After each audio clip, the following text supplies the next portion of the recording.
Calcule los puntos de congelación y ebullición de 0.240 molales de naftaleno en 2.45 molales de cloroformo. Vamos a resolver esto por dos técnicas: teoremas de álgebra y factor de conversión químico. En ambos casos lo vamos a dividir en dos etapas: la molalidad y luego la temperatura. Ya sea por teoremas o por factor de conversión, debemos resolverlo así. Comencemos por teoremas. Este es un enunciado que no es tan estándar, nos dan las cantidades de sustancia. Entonces, lo que vamos a hacer es invocar la definición de molalidad en su forma base. Luego, lo que vamos a argumentar es que la masa del solvente debe ser igual al producto entre su cantidad de sustancia y su masa molar, al aplicar la definición de masa molar. Por lo tanto, masa es igual a cantidad de sustancia multiplicado por su masa molar, con lo cual obtenemos el teorema que nos permite determinar la cantidad de sustancia en términos de la molalidad en términos del cociente de cantidades de sustancia. Dicho esto, vamos a necesitar la masa molar del cloroformo. Entonces, la fórmula molecular del cloroformo es la del triclorometano, es decir, CHCl3. Por lo tanto, operamos esa aritmética. Pues vamos a necesitar esa masa molar sin importar qué técnica estemos empleando. Entonces sería 12.01 más 1.01 más 35.45, que se repite 3 veces. El resultado sería de 119.37 en unidades de gramos sobre mol. Por lo tanto, comenzamos a sustituir. Como la fórmula solo hay que usarla una vez, vamos a hacer tanto análisis numérico como análisis dimensional de forma simultánea. La identidad del soluto es el naftaleno, C10H8. La cantidad de sustancia de ese naftaleno es 0.240. La cantidad de sustancia del cloroformo es de 2.45. Pero entonces vamos a hacer lo siguiente.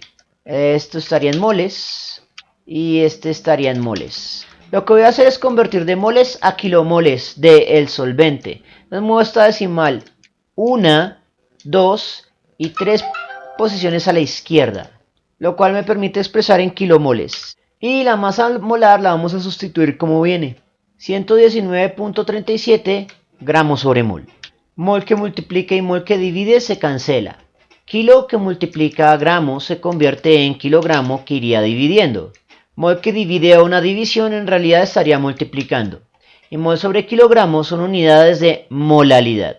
Esa sería una forma de hacerlo. Otra forma de hacerlo sería la siguiente. Digamos que decidimos cancelar los moles de forma analítica y no modificarlo desde esa ruta. Multiplicaríamos directamente por la masa molar, 119.37 gramos sobre mol.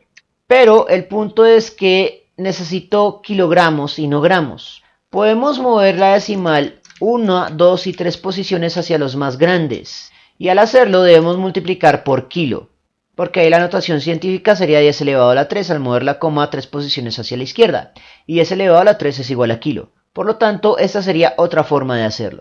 En el momento en que ya tenemos los kilogramos, entonces kilogramo continúa dividiendo y mol que divide una división en realidad estaría multiplicando. Y mol sobre kilogramo pues son las unidades de la molalidad.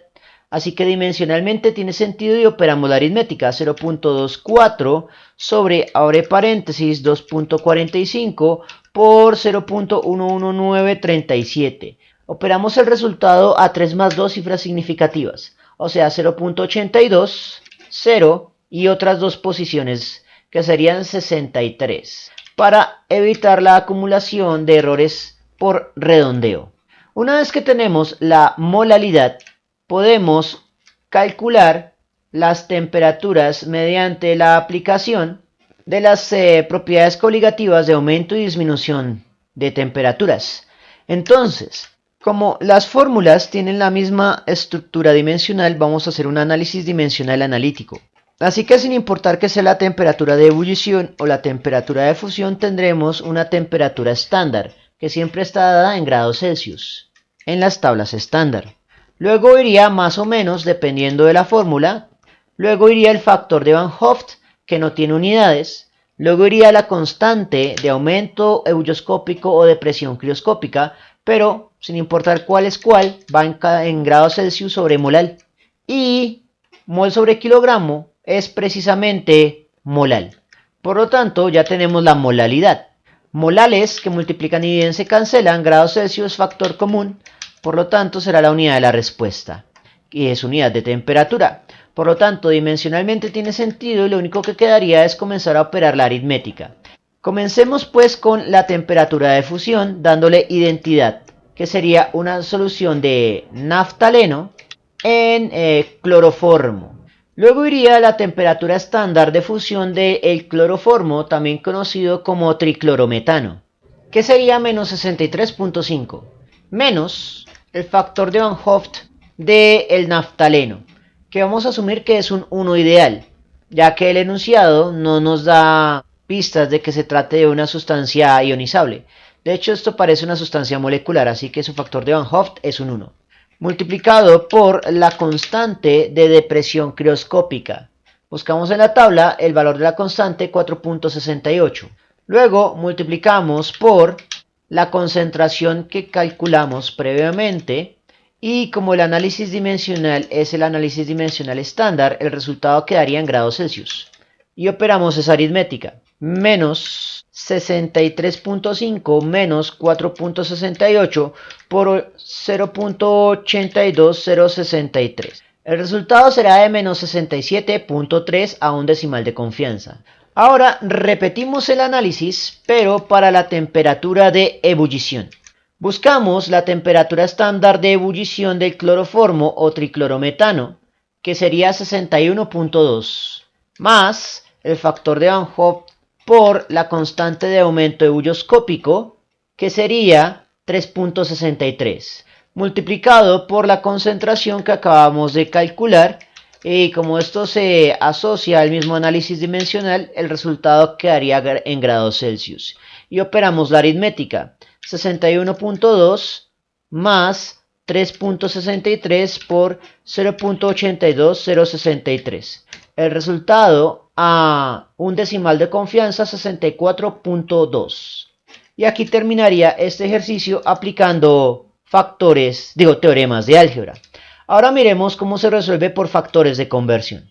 Lo que vamos a hacer es plantear un ratio o cociente entre la cantidad de sustancia del soluto, que sería 0.240 moles del soluto, que es el naftaleno, dividido entre 2.45 moles de cloroformo. Luego, ya tenemos moles multiplicando del naftaleno. Convertimos moles de cloroformo a gramos de cloroformo. El mol lleva la unidad teórica y los gramos la masa molar, cuyo valor es de 119.37. Luego vamos a hacer la conversión manual o hacer la conversión implícita.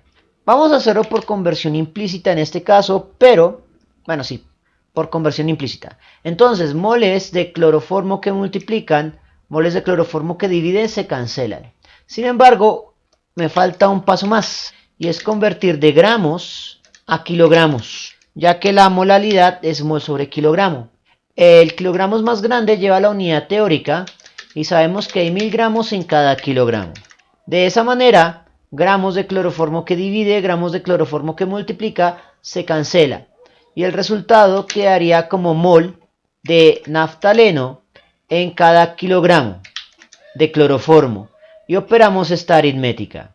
Entonces 0.24 por 10 elevado a la 3, mueve a la derecha, sobre abre paréntesis, 2.45 por 119.37. El resultado sería de 0.82063. Luego vamos a calcular, convertimos implícitamente, indicando que esto es igual a los molales del naftaleno, por definición. Ahora lo que voy a hacer es convertir esos molales de naftaleno a los molales del soluto efectivo. Asignamos la unidad teórica a los molales moleculares y a los del soluto efectivo el valor del factor de Van Hoft. Pero como el valor del factor de Van Hoft en este caso es un 1 teórico, pues se multiplica por 1. Y por lo tanto tendremos 0.82063 molales pero del soluto efectivo. Como ya tenemos la molalidad de soluto efectivo, podemos ahora sí multiplicar por las constantes. Vamos primero con la constante de descenso crioscópico, que se sustituye en negativa por definición, 4.68 en unidades de grados Celsius de solución, sobre 1 molal del soluto efectivo, menos la temperatura de fusión del solvente puro, pero en unidades de grados Celsius y en identidad de solución. En el análisis dimensional tendríamos molales del soluto efectivo que multiplica, molales del soluto efectivo que divide, se cancelan, y el resultado quedaría como grado Celsius factor común de una suma algebraica. Por lo tanto, el resultado estará dado en grados Celsius y será un valor negativo. Sería 0.82063 por abre paréntesis menos 4.68 cierra por ese paréntesis menos 63.5. El resultado sería de menos 67.3 a un decimal de confianza, que es el mismo resultado que sale por teoremas de álgebra. Ahora miremos el segundo cálculo. En este volvemos a tomar los molales del soluto efectivo y multiplicamos por la otra constante, que es positiva, 3.63, pero en las mismas unidades, grados Celsius de solución sobre 1 molal del soluto efectivo, más la temperatura de ebullición del solvente puro, pero definido en grados Celsius de solución. Se vuelven a cancelar los molales del soluto efectivo y lo único que quedaría es grados Celsius de solución factor común. Y operamos la aritmética. 0.82063 por 3.63 más 61.2. El resultado 64.2 a un decimal de confianza. Por lo tanto, sin importar que resolvamos esto por teoremas de álgebra o por factores de conversión químicos, los resultados serán iguales. La temperatura de fusión de la disolución es de menos 67.3 y normalmente sería menos 63.5, y la temperatura de ebullición de la solución 64.2 grados Celsius, siendo que la normal es 61.2. Bien, eso fue todo por el momento. En la descripción del video voy a dejar enlaces a más ejercicios sobre la ley del descenso crioscópico y la ley del aumento ebulloscópico en el archivo PDF del curso para descarga gratuita. Si les gustó el video, no olviden suscribirse, darle like y especialmente compartirlo. Eso mantiene vivo a este canal y nos vemos en una próxima oportunidad.